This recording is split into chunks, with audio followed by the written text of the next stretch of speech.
Здесь был Бул жерде совет доорунда техникалык кароо ишканасы орун алган экен, кийин оюн залы болгон. Анан кийин эле мен алганмын.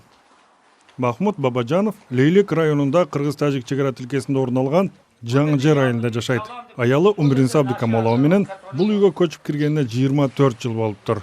80 жаштагы Бабажановдун уул кыздары баары чет жакта жашайт. 1992 жылы Кыргызстандын жарандыгын алып Лейлек район аймагына көчүп келген Махмуд Бабажанов азаттыкка Тажикстандын күч орган өкүлдөрү тарабынан былтыр 2019 жылы ноябрда кыйноого кабылганын айтып берди.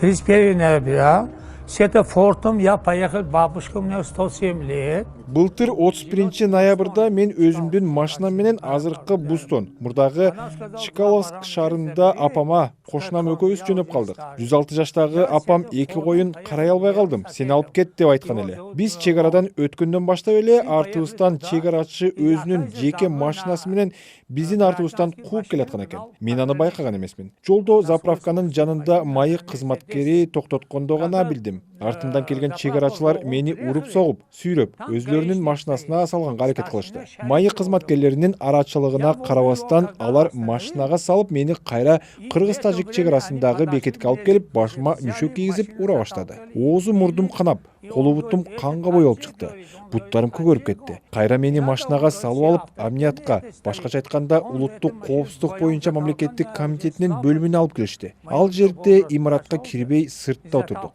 Мен канжалаган буту колумду көрсөтсөм, ал жердегилер аксакал экенсиз. Жакшысы чек арачылар менен жарашып эле алыңыз деп коюшту. Ошентип кол алышып, жарашып үйгө келип калдык. Возле него и кричал, он говорит, мешок привези. Махмуд Бабажанов муну менен эле зомбулук бүтүп калбаганын билдирди. Ал кошуна Тажикстан улуттук коопсуздук комитетинин кызматкерлери быйыл 19 мартта аны Сагди облусунун аймагына түшкөндө кармап суракка алып, паспорт буюмдарын бербей койгонун кошумчалады. После того, мне 19 марта Кайра быйыл 19 мартта машина менен баратсам улуттук коопсуздук кызматынын кызматкерлери токтотуп, өзлөрүнүн машинасына олтургузуп, мени прокуратурага алып барышты. Ал жерде 10 баракка кол койдуруп алышты.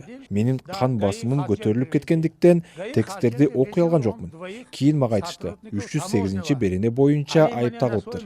Кийин билдим аны. Алар мени камайбыз дешет. Балким акча алгылары келет. Мени шпиондой эле ойлошот. Мен шпионго окшошуп турамбы? Менин 7 класс билимим менен кайдагы шпион? Атамды көргөн эмесмин. Атам каза болгондо апамдын колунда 6 айлык бөбөк элем. Жалгыз эжем наристе кезинде эле чарчап калган.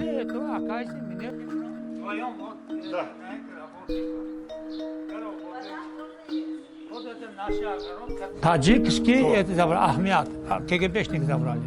Ошондой эле коопсуздук комитетинин өкүлдөрү паспортумду алып койду. Билбейм, эмнеге алып калды. Смартфон телефонумду, АКШдагы уулум белекке берген Швейцария саатымды да алып калышты. Такой телефон забрали, часы Швейцария подарили мне. Махмуд Бабажанов мартта кармалып кайра кое берилгенден бери Тажикстанга кире элек. Ал Чкаловск шаарында турган 106 жаштагы апасынын абалына кыжалат. И после того мы не могли поехать. Ошондон бери, марттан бери эч жака бара албай калдым. Пандемияда болуп калгандыктан эч кимге кайрыла албай калдым. Бирок мен Кыргызстандын Тажикстандагы элчисине, Кыргызстандын президентине, Тышкы иштер министрлигине, башкы прокуратурага кайрылдым. Прокурору письмо писали, вот, поэтому и ждем. Азаттык бул кайрылуу боюнча жергиликтүү бийлик өкүлүнө кайрылды. Жаңжыр айыл аймагынын башчысы Ысманалы Жумабаев Махмуд Бабажановду тааный турганын айтып, бирок кыйноо көргөнү боюнча ооз ачпаганын кошумчалады. Мен азыр деп атам. Ол кишини тааныймынбы, бирок бул мына азыр силер айтып аткан сунчаны эми атат. Мен билбейт экен, маалыматым жок. Кааралам мен.